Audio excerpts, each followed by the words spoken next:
students, இந்த problem பார்த்தீங்கன்னா mesh analysis base பண்ணி we have to find the voltage across a particular resistor, that is Vx.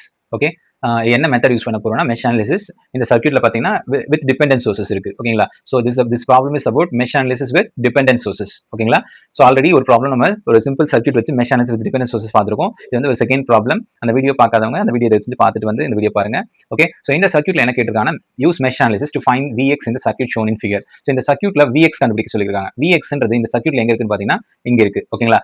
16.6 ஓம்னு ஒரு resistor இருக்கு. இந்த ரெசிஸ்டர்ல இருக்கக்கூடிய வோல்டேஜ் தான் என்னது Vx. ஓகேங்களா? இந்த Vx ஓட வேல்யூ கண்டுபிடிக்கும். So Vx ன்றது என்ன? It is a voltage across this resistor. 16.61 ல இருக்கக்கூடிய வோல்டேஜ் தான் என்னது Vx. ஓகேங்களா? சோ இந்த Vx கண்டுபிடிக்க சொல்றாங்க. என்ன மெத்தட் யூஸ் பண்ண சொல்றாங்க? Mesh analysis method. ஓகேங்களா? சோ இங்க வந்து நமக்கு எத்தனை மெஷ் இருக்குன்னு பாத்தீங்கன்னா மொத்தம் 3 மெஷ் இருக்கு. சோ இது ஒரு மெஷ் எடுத்துக்கலாம், இதையும் நம்ம ஒரு மெஷ் எடுத்துக்கலாம், இதையும் ஒரு மெஷ் எடுத்துக்கலாம். மொத்தமா எத்தனை மெஷஸ் இருக்கு இந்த ப்ராப்ளத்துல? 3 மெஷஸ் இருக்கு. ஓகேங்களா? சோ மெஷ் கரண்ட்ஸ் ஓட டைரக்ஷன் நமக்கு கொடுக்காதனால we have to assume the mesh current direction. ஓகேங்களா? சோ நான் இது வந்து மெஷ் 1 எடுத்துக்கிறேன், இத மெஷ் 2 எடுத்துக்கிறேன், இத மெஷ் 3 எடுத்துக்கிறேன். சோ மெஷ் 1ல போற கரண்ட் I1 எடுத்துக்கிறேன், அது வந்து கிளாக் வைஸ்ல அஷ்யூம் பண்ணிக்கிறேன். as well as மெஷ் 2ல போற கரண்ட் I2 எடுத்துக்கிறேன், அதையும் நான் கிளாக் வைஸ்ல அஷ்யூம் பண்ணிக்கிறேன். இது வந்து மெஷ் 3 எடுத்துக்கிறேன், இதை வந்து நான் I3 எடுத்துக்கிறேன், அதையும் நான் கிளாக் வைஸ்ல எடுத்துக்கிறேன். ஸோ இப்படிதான் எல்லா மெஷ் கரண்ட்டையும் எடுக்கணுமானா அப்படின்னு கிடையாது. ஜென்ரலா எல்லா கொடுக்கலன்னா எல்லாமே நீங்க கிளாக் வைஸ்ல எடுத்துக்கங்க. ஓகேங்களா? ஸோ இதுதான் I1, இது I2, இது I3 எடுக்கணுமா அப்படிலாம் கிடையாது. நீங்க இது I1, I2 எதை வேணா மாத்திக்கலாம். ஓகேங்களா? அது ப்ராப்ளம் கிடையாது. நான் இதை மெஷ் 1 எடுத்தேன், அதனால அது போற I1, இது மெஷ் 2 இது I2 கரண்ட், இது மெஷ் 3ன்றதால I3 நான் அஷ்யூம் பண்ணியிருக்கேன். ஓகேங்களா? உங்களுக்கு வேணா நீங்க மெஷஸை நீங்க மாத்தி கூட போடலாம். ஓகே, ஸோ அதனால நமக்கு எந்த ஆன்சரும் சேஞ்ச் ஆக போறது இல்லை. ஓகே, ஸோ இப்போ மெஷ் கரண்ட் அசைன் பண்ணிட்டோம். மெஷ் I1, I2, I3 மூணுமே கிளாக் வைஸ்ல அசைன் பண்ணிட்டோம். ஓகேங்களா? இப்போ இந்த டயகிராமை பார்க்கும்போதே ஒரு கரண்டோட வேல்யூ டைரக்டாவே தெரிஞ்சிருச்சு. அதாவது என்னன்னா இந்த மெஷ் 3ல ஒரே ஒரு கரண்ட் சோர்ஸா இருக்கு. இந்த I3 கரண்ட்டும் கிளாக் வைஸ்ல தான் போகுது. அந்த கரண்ட் சோர்ஸோட வேல்யூவும் இந்த I3 ஓட டைரக்ஷன் எப்படி இருக்கு? சேம் டைரக்ஷன்ல தான் இருக்கு. அப்போ I3 ஈக்குவல் நம்ம டைரக்டா எடுத்துக்கலாம். I3 ஈக்குவல் என்ன? 0.45 நம்ம டைரக்டா சர்க்யூட்டை பார்த்து எழுதலாம். ஸோ I3 ஈக்குவல் என்ன? 0.45. ஸோ சர்க்யூட்டை பார்த்து I3 ஈக்குவல் 0.45 எடுத்தாச்சு. ஓகேங்களா? ஸோ I3 ஓட டைரக்ஷனும் இந்த 0.45 ஆம்ஸ் கரண்ட் சோர்ஸ் டைரக்ஷன் சேமா இருக்கு. I3 ஈக்குவல் 0.45 ஆம்ஸ் டைரக்டா எடுத்தாச்சு. ஓகேங்களா? ஸோ எடுத்தாச்சு. அடுத்தது நம்ம கண்டுபிடிக்க வேண்டியது Vx தான். ஆக்சுவலா நம்ம கண்டுபிடிக்க வேண்டியது Vx தான். ஓகேங்களா? ஸோ இப்போ Vx இங்க ஏன் இது டிபெண்டன்ட் சோர்சஸ் ப்ராப்ளம் அப்படின்னு சொல்றேன்னா இங்க எல்லாமே இண்டிபெண்டன்ட் சோர்ஸ் கிடையாது. இது ஒரு இண்டிபெண்டன்ட் சோர்ஸ், இது ஒரு இண்டிபெண்டன்ட் கரண்ட் சோர்ஸ், இது ஒரு இண்டிபெண்டன்ட் வோல்டேஜ் சோர்ஸ். சர்க்கிள்ல இருக்கிறதெல்லாம் இண்டிபெண்டன்ட் சோர்சஸ். இந்த டைமண்ட் ஷேப்ல இருக்கிறதெல்லாம் என்னது?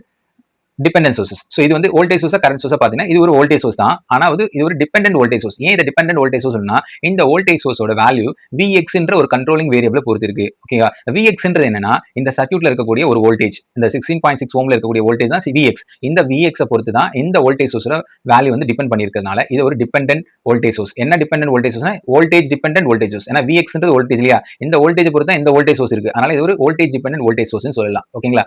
அடுத்தது இந்த எப்பவுமே நம்ம மெஷ் அனாலிசிஸ் ஆனாலும் சரி, நோடல் அனாலிசிஸ் சரி, டிபெண்டன்ட் சோர்சஸ் இருந்தா நம்ம ஃபர்ஸ்ட் என்ன பண்ணோம்னா அந்த கண்ட்ரோலிங் வேரியபிள் இருக்கு இல்லையா? ஸோ இங்க இந்த ப்ராப்ளத்தை பொறுத்தவரை கண்ட்ரோலிங் வேரியபிள் பார்த்தீங்கன்னா Vx தான். ஏன்னா இந்த 2 இன்டூ இதனோட வேல்யூ Vx டிபெண்ட் பண்ணிருக்கு. ஸோ இந்த Vx தான் என்ன நமக்கு controlling variable. Vx we have to express in terms of mesh current. இது மெஷ் அனாலிசிஸ்னால மெஷ் கரண்ட்ல எக்ஸ்பிரஸ் பண்றோம். இது நோடல் அனாலிசிஸ் தான் நோடல் வோல்டேஜஸால நம்ம எக்ஸ்பிரஸ் பண்ணோம். ஓகேங்களா? இப்போ Vxன்றது இந்த 16.67ல இருக்கக்கூடிய வோல்டேஜ். இப்போ இந்த Vx நான் வந்து இன் டர்ம்ஸ் ஆஃப் மெஷ் கரண்டால ரெப்ரசென்ட் பண்ணும். ஸோ வோல்டேஜ் எப்படி எழுதலாம்? நம்ம V equal to I into ஆர்னு எழுதலாம். வோல்டேஜ் எப்படி எழுதலாம்?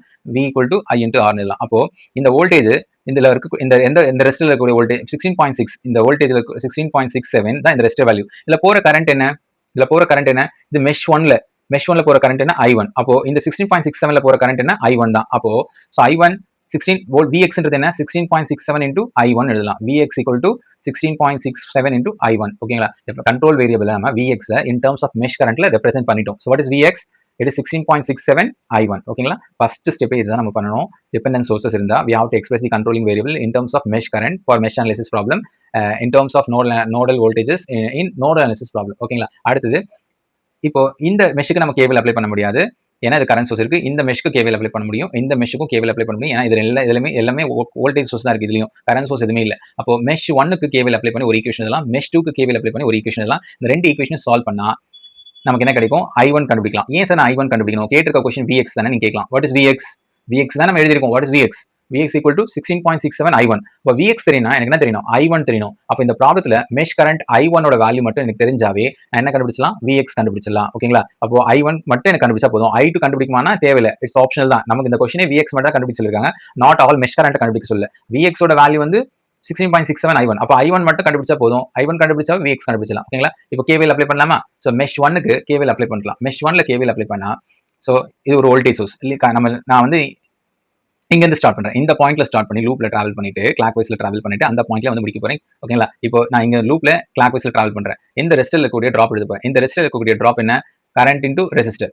இந்த ரெஸ்டர்ல போகக்கூடிய கரண்ட் இன்டு ரெசிஸ்டர் தான் இந்த ரெஸ்டர்ல இருக்கக்கூடிய டிராப். இது வந்து பாசிட்டிவ் டிராப்பா இல்ல நெகட்டிவ் டிராப்பான்னு கேட்டீங்கன்னா, நான் வந்து டிராவல் பண்ற டைரக்ஷனும் இதுல போற I1 இதுல போற கரண்ட் என்ன I1 அதனோட டைரக்ஷன் சேமா இருக்குல்ல, இது நெகட்டிவ் டிராப் எடுக்கிறேன். அப்போ இந்த டிராப் எப்படி எழுதலாம்? -16.67 இன்டு I1 அப்படின்னு எழுதலாம். ஓகேங்களா? -16.67 இன்டு I1 எழுதலாம். ஓகே, அதுதான் இங்க எழுதியிருக்கேன். அடுத்தது இந்த லூப்ல இந்த ரெஸ்டர்ல போற கரண்ட் I1ம் நான் டிராவல் பண்ற சேம். அப்போ இதுவும் நெகட்டிவ் டிராப் தான். ஸோ என்னோட வேல்யூ என்ன? -33.33 இன்டு இதுல போற கரண்ட் என்ன? இந்த ரெஸ்டர்ல பொறுத்த வரைக்கும் 2 கரண்ட் போகுது. ஏன் 2 கரண்ட் போகுதுன்னா, இது இந்த ரெஸ்டர் மெஷ் 3க்கும் மெஷ் 1க்கும் காமனா இருக்கு. ஸோ மெஷ் 1 கரண்ட் I1ம் இதுல போகுது, I3யும் போகுது. I1 பாத்தீங்கன்னா லெஃப்ட் டு ரைட் போகுது. I3 பாத்தீங்கன்னா ரைட் டு லெஃப்ட் வருது. அப்போ இந்த I1ம் I3யும் ஆப்போசிட் டைரக்ஷன்ல போறதுனால இந்த 33.833 ஓம்ல போகக்கூடிய கரண்ட் பார்த்தீங்கன்னா it is difference of I1 and I3. So இதுல போற கரண்ட் என்ன எடுத்துக்கலாம்னா I1 மைனஸ் I3 எடுத்துக்கலாம். ஓகேங்களா? அப்ப இதுல இருக்கக்கூடிய டிராப் என்ன? -33.33 இன்டு I1 மைனஸ் I3 எழுதலாம். ஓகேங்களா? -33.33 இன்டு I1 மைனஸ் I3 எழுதலாம். ஓகேங்களா? அடுத்தது இந்த ரெஸ்டர் 25 ஓம்ல 2 கரண்ட் போகுது. ஏன்னா இது common between loop 1 mesh 1 and mesh 2. இதுல என்ன கரண்ட் போகுதுன்னா I1 வந்து மேல இருந்து கீழ போகுது, I2 வந்து கீழ இருந்து மேல போகுது. அப்போ it is difference of I1 and I2. Okay, இதுவும் நெகட்டிவ் டிராப் தான். ஏன்னா நான் லூப்புக்குள்ள டிராவல் பண்ற டைரக்ஷனும் இதுல போற கரண்ட் I1 ஓட டைரக்ஷன் சேமா இருக்கிறதுனால இதை -25 இன்டு I1 மைனஸ் I2 எழுதலாம். அடுத்து இங்க இது எப்படி எழுதலாம்? பேட்டரியை பொறுத்த வரைக்கும் லீவிங் டெர்மினல் பார்க்கணும். என்டர் ஆகுது பாசிட்டிவ், லீவிங் டெர்மினல் -10 எழுதணும். ஸோ அப்போ -10.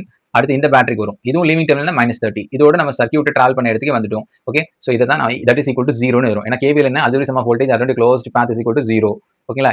எல்லா வோல்டேஜும் எழுதியாச்சு. தட் இஸ் ஈக்குவல் டு 0 கொடுத்துட்டேன். ஓகேங்களா? இதை இப்போ -16.67 I1 -33.33 I1 இது 33 உள்ள கொண்டு வந்தா பிளஸ் ஆயிடும். ஓகேங்களா? அப்புறம் -25 I1 minus into minus plus ஆயிடும். ஓகேங்களா? இதை எடுத்து அப்டேட் பண்ணி இதை அப்படியே எக்ஸ்பேண்ட் பண்ணிடுங்க. ஓகேங்களா? இங்க ஏன் சார் 40 வந்துன்னா இங்க -30 இருக்கு. ஓகேங்களா? இங்க -10 இருக்கு, -30 இருக்கு. அப்போ -10 -30 என்ன? -40. -40 அந்த பக்கம் கொண்டு போனா +40 ஆயிடும். ஓகேங்களா? ஸோ I3 யோட வேல்யூ நமக்கு முதலே தெரிஞ்சிச்சு.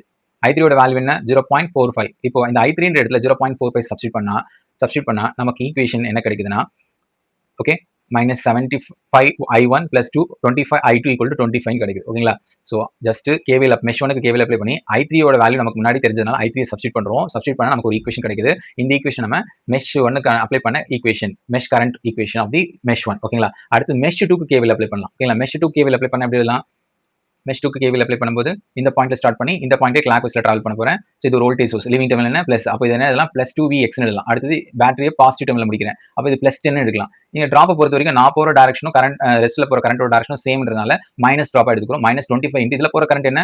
I2 minus I1. இந்த லூப்ல இருந்து பார்க்கும்போது I2 மைனஸ் I1. இந்த லூப்புக்கு எழுதும்போது எப்படி எழுதிருப்போம்? நம்ம I1 மைனஸ் I2 எழுதிருப்போம். ஆனா இப்போ வந்து இந்த 25 ஓம்ல போகக்கூடிய டிராப் பார்த்தீங்கன்னா -25 இன்டு I2 மைனஸ் I1 எழுதணும். ஓகேங்களா? ஸோ இதுதான் இந்த மெஷ்ஷுக்கான KVL. That is equal to 0 போடணும். இந்த மெஷ்ஷுக்கு KVL அப்ளை பண்ணி that is equal to 0. That is the sum of voltage in the loop is equal to 0 ன்னு எழுதிட்டோம். ஓகேங்களா? So 2Vx + 10 - 25 into I2 - I1 equal to 0. ஓகேங்களா? இப்போ அடுத்தது Vx என்ன? Controlling variable. Vx ஓட வேல்யூ ஆல்ரெடி நம்ம எடுத்திருக்கோம். Vx என்ன?